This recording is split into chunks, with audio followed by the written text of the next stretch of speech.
Guess who we have as special guest in the premiere episodes of REVIT Live?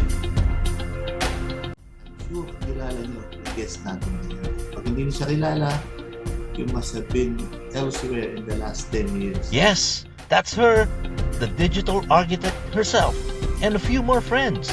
Good afternoon, paring Aris. Thank you for the opportunity for having me here.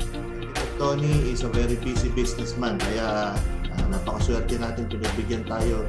We also brought in a very experienced architect and businessman, and a smart, promising young architect who just recently started his overseas career. Who is a very young architect. Thank you po sa pag-invite sa akin. Get to know more about them and their specializations.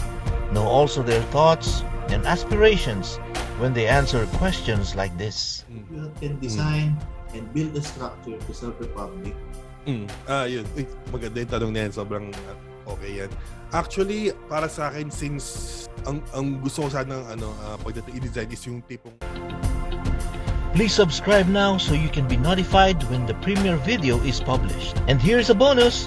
Everyone who will comment during the premiere of the video will automatically be included in a raffle draw where we will give away training vouchers for our upcoming BIM seminars.